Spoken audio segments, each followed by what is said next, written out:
बोल दे परम पूज्य गुरु घासीदास बाबा की जय।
बोल दे सतनाम बाबा की जय।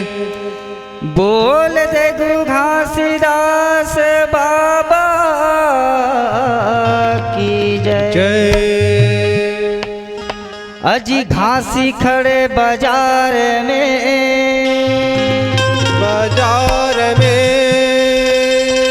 अजी सबसे पूछते खैर, अजी नाही किसी से दोस्ती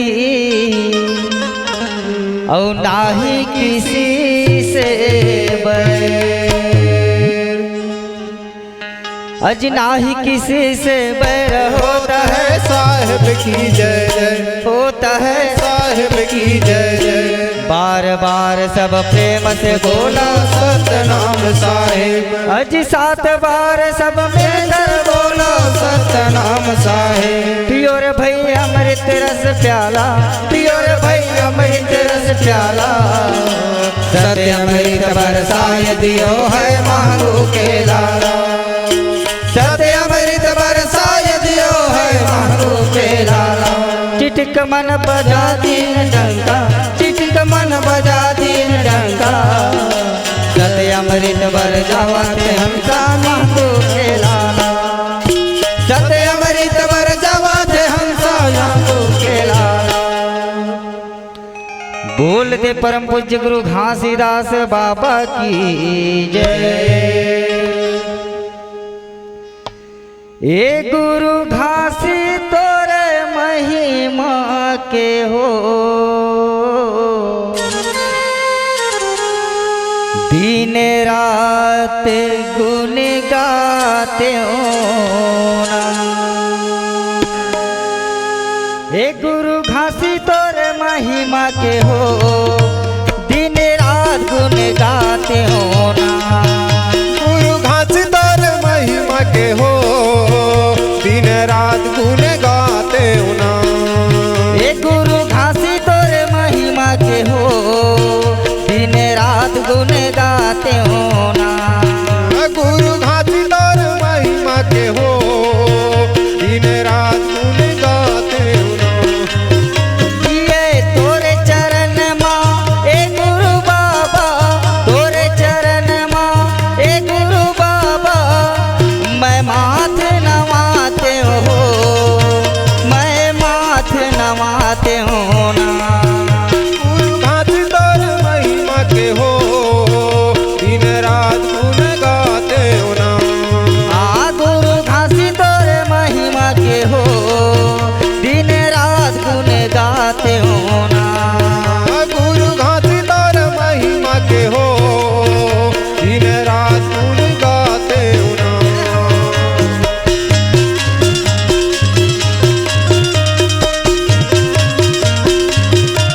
दिए बाबा, सत्य के मार्ग लखा दिए हो। ये छोटे उम्र माँ ए गुरु बाबा सत्य के मार्ग लखा दिए हो। सत्य के मार्ग लखा दिए बाबा, सत्य के मार्ग लखा दिए हो। हाँ मन खेला एक बता के सत्य संदेश बगरा दिए हो।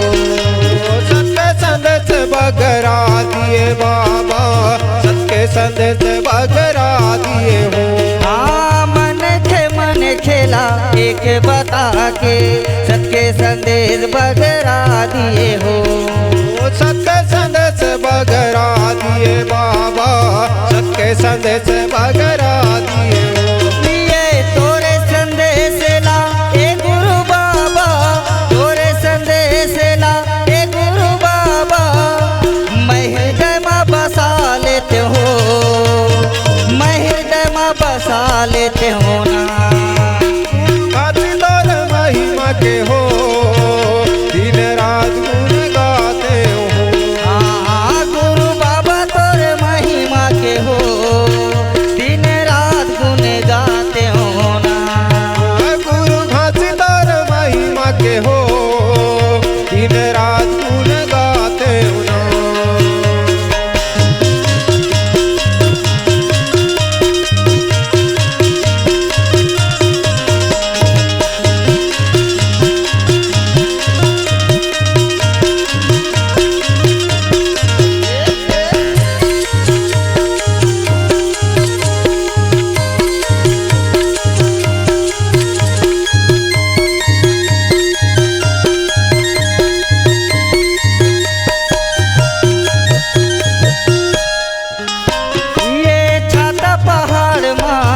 गुरु बाबा ज्ञान के ज्योति जला दिए हो।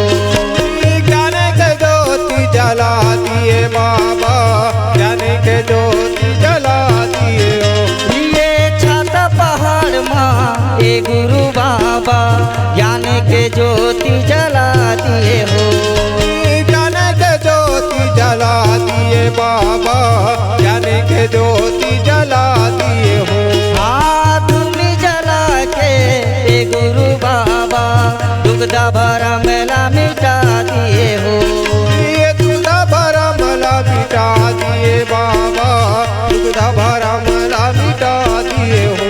हाँ धूमि जला के ए गुरु बाबा दुग्धा भरा मेला मिटा दिए हो। ये दुग्धा भरा मला मिटा दिए बाबा, दुग्धा भरा मला मिटा दिए।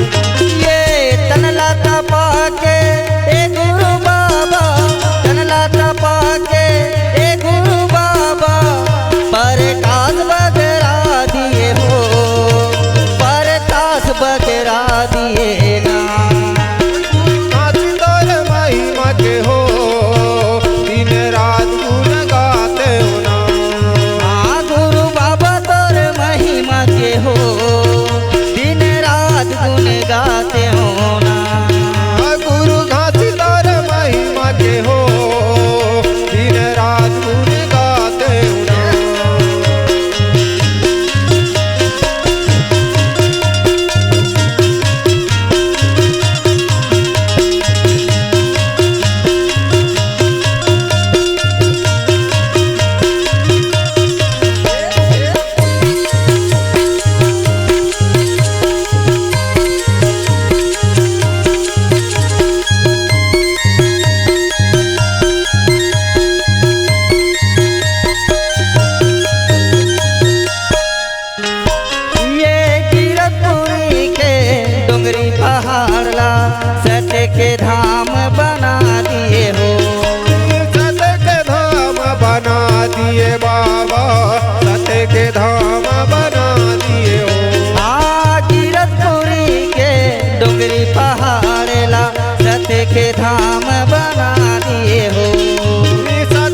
धार बहा दिए हो। अमृत धार बहा दिए बाबा, अमृत धार बहा दिए। ये जोके नदी के बहता पानी ला, जोके नदी के बहता पानी ला, निर्मल जल बना दिए हो, निर्मल जल बना दिए ना। नाथ तोर महिमा के हो, दिन रात गुण गाते हो ना। हाँ गुरु बाबा तोरे महिमा के हो, दिन रात गुण गाते हो ना। गुरु घाती तोर महिमा के हो, दिन रात गुण गाते हो ना, दिन रात गुण गाते हो ना, दिन रात गुण गाते हो ना, दिन रात गुण गाते हो ना। बोल दे परम पूज्य गुरु घासीदास बाबा की जय। बोलिए सत्यनाम साहेब की जय।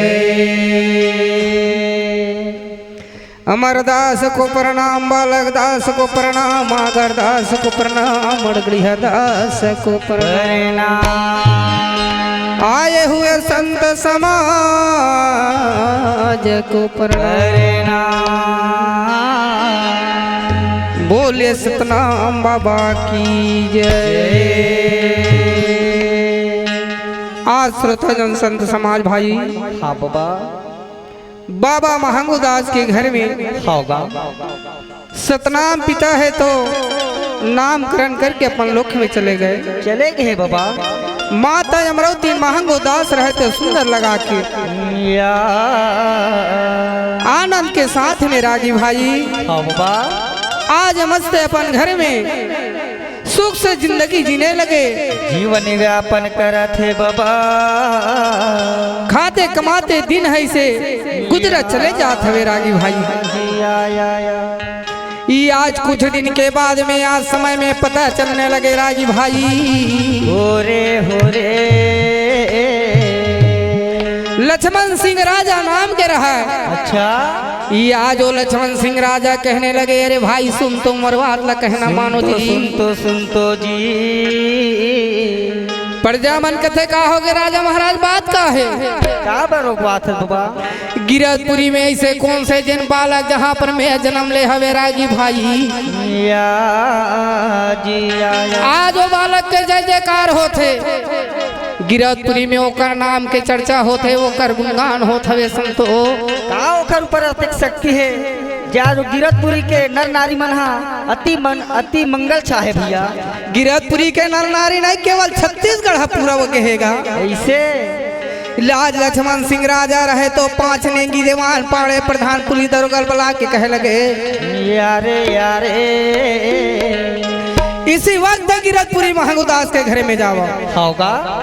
अब वो छोटे से जन बालक जन्म ले तेल हाँ बाबा, याद ओकर महिमा के गुणगान होते, कतका ओकर महिमा हवे, कतका ओकर शक्ति ताकत हवे राजी भाई। 5 नेंगी जवान पुलिस दरोगा ला ये आज वही गिरधपुरी गांव में आज भेजन लगे संतो भाई। जे हवेगा जवान में गलत शब्द हाथ में डंडा लेकर के हाँ भैया 5 पुलिस दरोगा रहे थे। आज गिरधपुरी गांव और गिरधपुरी बस्ती में जाने लगे रागी जावत हवे जी। जैसे गिरधपुरी के मेड़ो लखूंदे रागी भाई। अच्छा, हाथ के डंडा छूट गए, जबान के गलत शब्द वहाँ पर में छूट गए संतो। काबर गिरधपुर में तो सत के पुजारी सत के पुजारी वहाँ जन्म ले है, सबके मनला भारे है। सही बात है जी। सब ऊपर वो सतनाम विराजे, वहाँ ऊपर में किसी के पर में कहीं नहीं है रागी भाई। नहीं है गा। तो वो 5 नेंगी जवान पुलिस दरोगा के रहते मन हकीते भैया। ओए कहाँ जाता तू मन हगा। आज हमन गिरधपुरी जाथन महंगूदास घर सुनर से बालक जन्म ले, वो बालक के दर्शन करे बढ़ जाते। हाँ भैया 5 और पुलिस दरोगा रहे थे मन मांगू के दास बाबा के घर में जाने लगे। जावत हवे जी। ऊकरेशन में जाके या सतनाम बाबा की जय हो, घासीदास बाबा की जय हो, महंगूदास बाबा की जय हो। ओकर महिमा देख के मन जयकारा लगा लगिस बाबा। तब पांचों के पांचों रहते मन है का होथे ये गा मना जब वो हिर देगा ये बसावा न लगे भाई, वही नाम करा जाएगा जे बोलावा न लगे भाई। तब महंगू के घर में बीरा जाओगा मरा चाला न लगे भैया। तब महंगू के घर में बीरा जाओ मरा जावा न लगे भाई। ये सतनाम जपो भैया रे, मैं तोला बताऊंगी गुरु घासी कर महिमा ला सतोगा, मैं तोला बताऊंगा।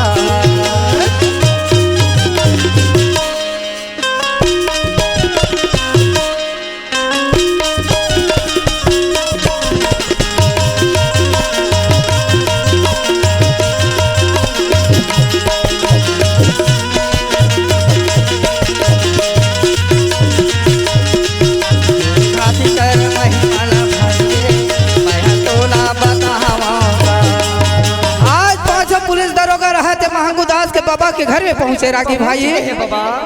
चंदन के पलना में आज छोटे से बालक से सुबेदी आसन लगे, वहां पर में घासी विराजमान हुए रागी भाई। यारे यारे 5 पुलिस दरोगा देख के बाबा ये आज मोहित हो गए। देख तो सुंदर बालक हम जीवन में पहली बार देखा था मान रागी भाई।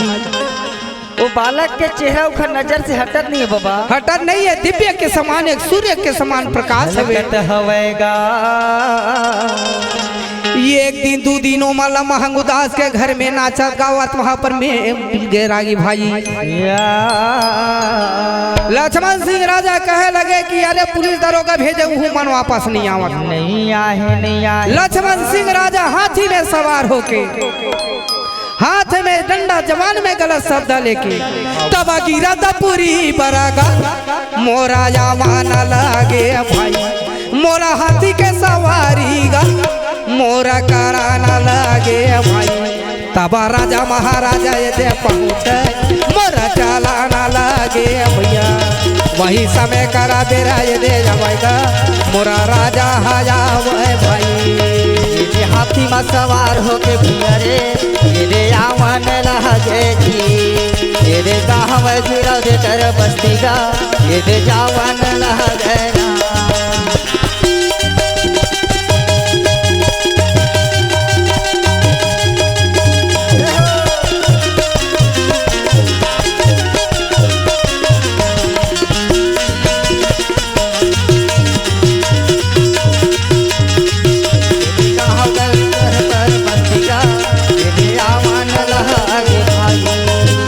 हाथी में सवार होकर लक्ष्मण सिंह राजा गिरधपुरी गांव में पहुंचे थे बाबा।